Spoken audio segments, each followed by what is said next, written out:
out. What? RiverRat Towboating has hooked a sister up. Woo! Nothing like the smell of fresh dirt. Woo! All right. She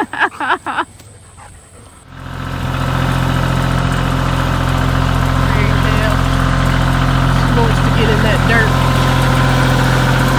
on her track.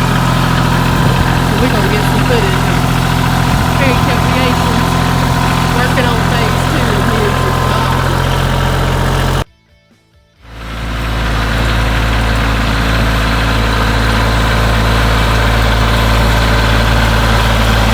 Look at that girl go.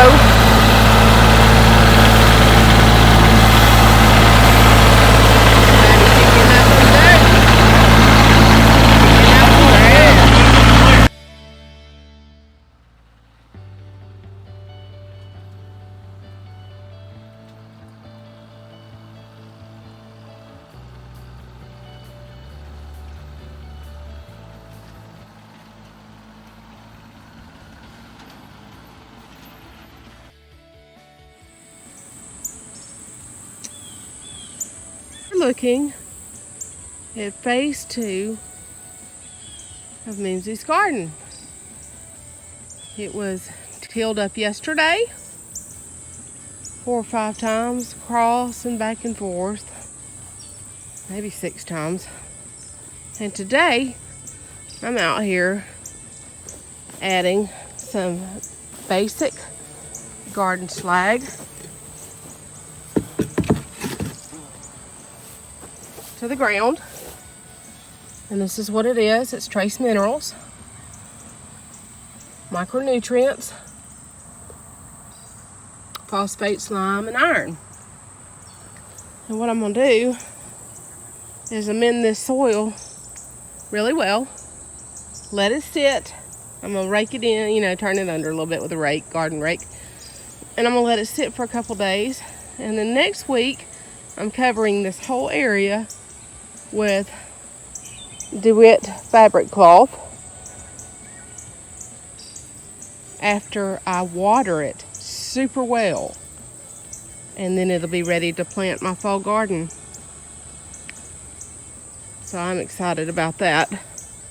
But this is an extension of Mimsy's garden. That sun is very bright, so I might better go to the other end. Okay, so that gives you a look at it. Maybe without seeing my shadows too much across it. Look at that up there. But that's an extension. Second plot of Mimsy's garden. I am pulling out things in the original garden. Phase 2 is in progress, and I'm excited. It's hot here in southeast Mississippi, zone 8A. I'm going to show you what I'm doing. On all through the garden, just kind of leveling it as much as I can, except for that back side, because it's on a downward slope.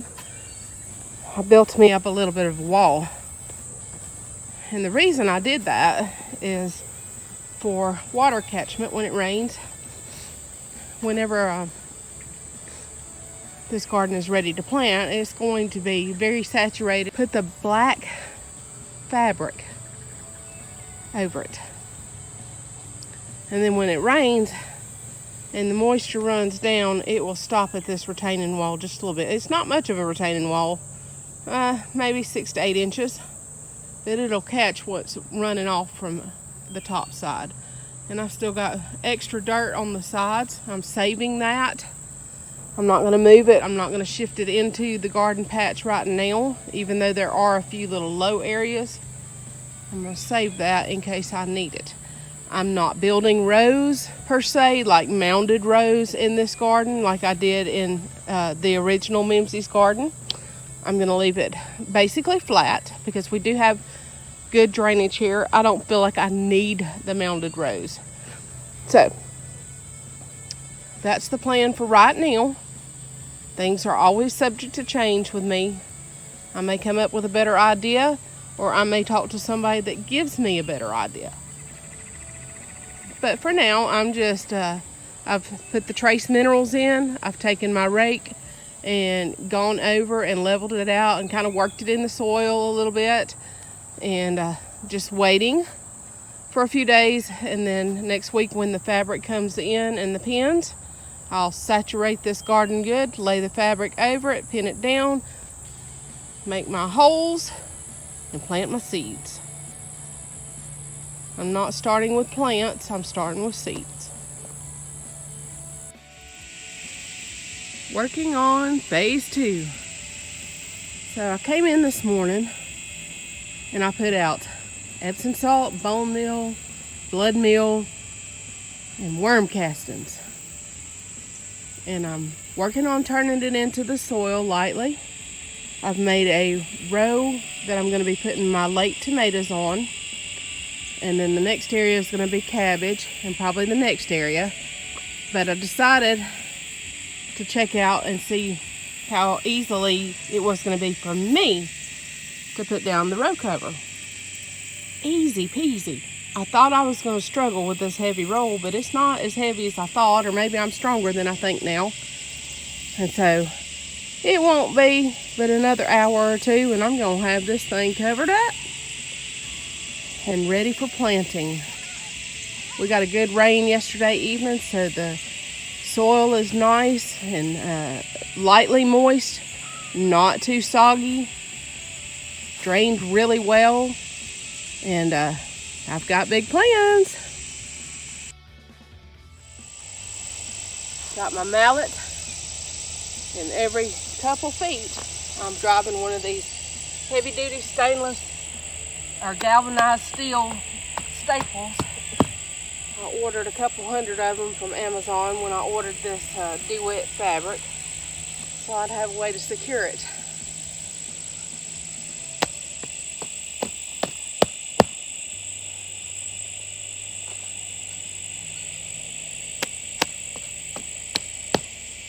It's gonna look good.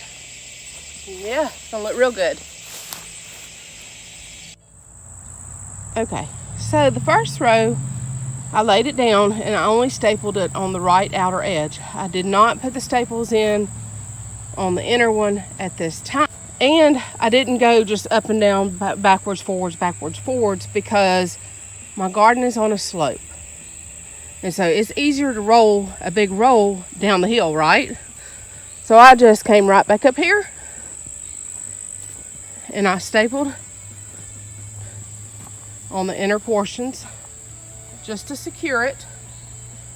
And then I'm going to take the roll, and I've got it overlapping a few inches because I don't want weeds, and I needed to have enough wiggle room that I could move it over to the left some if I needed to make sure that I covered this one mound of row.